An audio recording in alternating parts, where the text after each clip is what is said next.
사실 전주하면 맛의 고장이잖아요. 네, 맞죠. 그래서 이번에는 전주의 숨은 맛을 발굴하고 알리기 위한 노력을 들어보겠습니다. 네, 향토음식문화연구회에서 마스텔지어 사업을 통해서 전주의 골목 음식 발굴을 시작했다고 하는데요.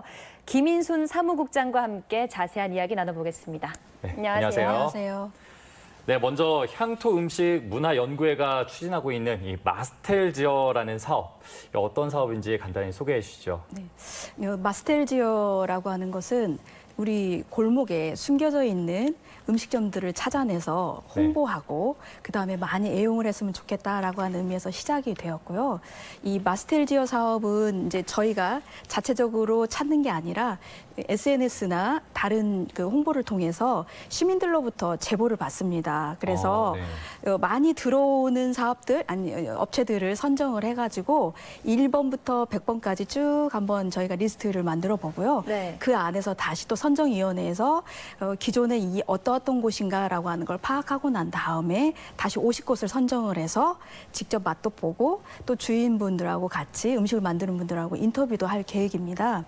그렇게 해서 이제 뭐 50개가 선정이 되면 그걸 주제로 해서 저희가 그 제목은 가칭인데 복면 맛장이라고 해가지고 그 일종의 유튜브에 이런 내용들을 올리려고 생각을 해요. 그렇게 되면 아마 음식의 도시 또 음식 창의 도시 전주의 맛들이 그 기존에 그 편협되어 있거나 내지는 좁았던 것들을 더 확장될 수 있는 그런 기회가 될 거라고 생각합니다. 확장성을 가질 수 있을 거다 이런 말씀이시잖아요. 네.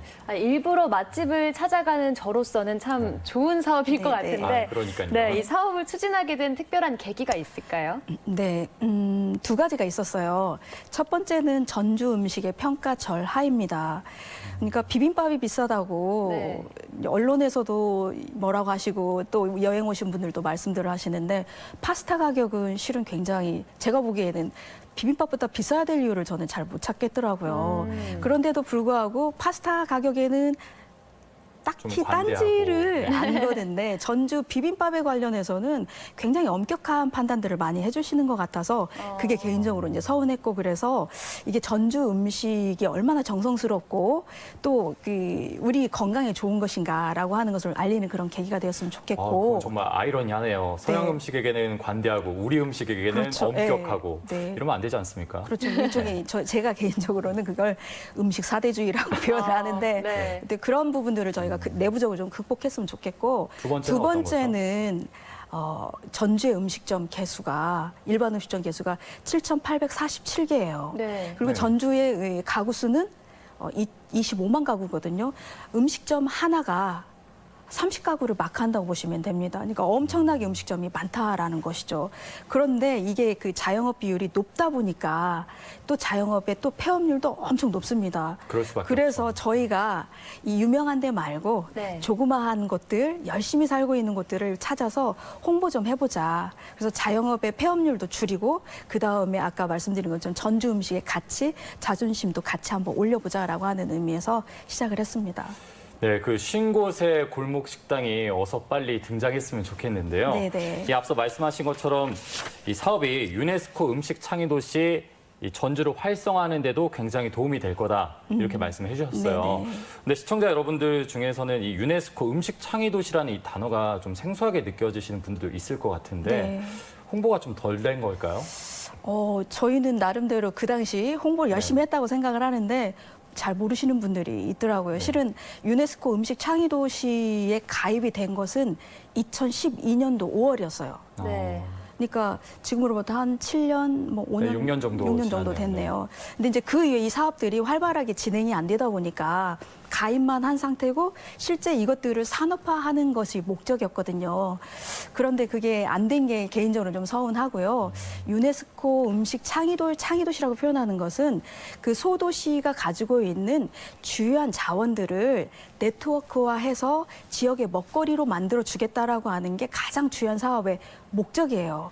그런데 그 사업들이 막상 전주가 가지고 있는 맛의 도시, 맛의 수도 전주가 이 지정이 됐음에도 불구하고 무언가 기대는 산업으로 확장이 될 거다라고 했었는데 지금 현재 와서는 그런 일들이 확장성을 갖지 못했죠. 실효성은 없었다, 뭐 이렇게 봐도 되나요?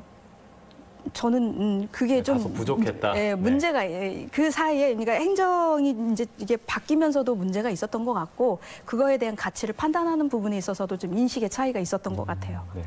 그 마스텔지어 사업이 지금은 어떻게 진행되고 있어요?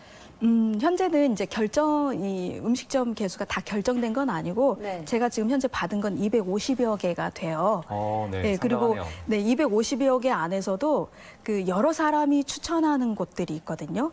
그것들을 지금 이제 작업을 하고 있어요.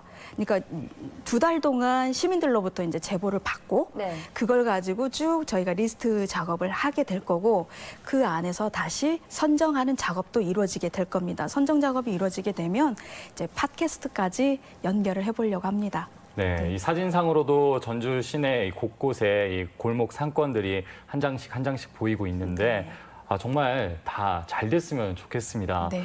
그런데 이 골목 식당 선정 기준도 물론 중요할 것 같은데요. 이 단순히 이 시민들이 많이 추천했다 이래서 되는 건 아니겠죠? 네, 저희가 처음에 이제 1차 그 자문위원회를 구성을 해서 선정 기준 골목 식당이 좋다, 맛있다라고 하는 기준을 어떻게 정할까라고 하는 이야기를 논의했었을 때 첫 번째는 로컬 푸드를 사용하느냐, 두 번째는 반찬 리필하지 않기, 세 번째는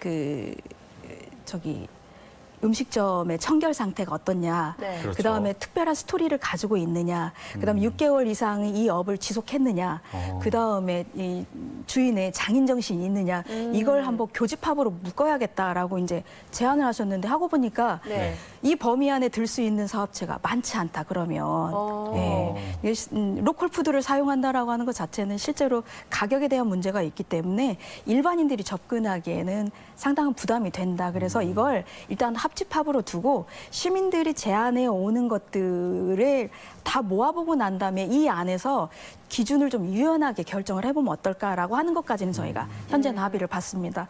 여튼 선정에 있어서의 네. 객관성 담보는 저희들이 최대한 확보하려고 노력하고 있습니다. 네.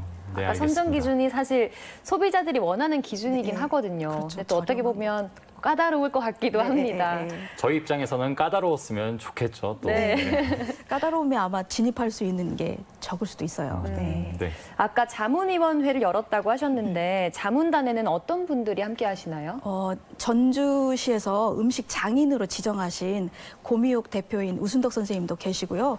그다음에 한식대첩에 참여도 했었고 현재는 이제 전주국제요리학원의 원장님이신 정정희 선생님도 함께 하시고 네. 그다음 이제 시각 디자인을 담당하고 있는 그 다락 디자인 대표의 황정아 선생님도 들어가 계시고 또 다른 분으로는 이제 폴리텍에서 교수님으로 활동하고 있는 선생님도 같이 들어가 계세요. 그래서 각자의 영역에서 활동하고 있는 분들의 시선을 통해서 시류를 주시는 분도 있고 학계에서 그 트렌드를 갖고 있는 분들의 의견들도 저희가 지금 받으려고 그렇게 구성을 했습니다. 네.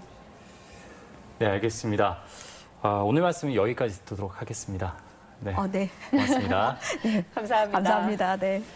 네, 사실 전주하면 맛의 고장인데 이렇게 골목 상권이 계속해서 죽고 있다는 소식을 들으니까 마음이 아프네요. 네. 여기서 골목 식당 50여 곳이 선정이 돼서 이 팟캐스트로도 조만간 방송이 된다고 하는데 저도 한번 챙겨봐야 할 것 같습니다. 네, 계속해서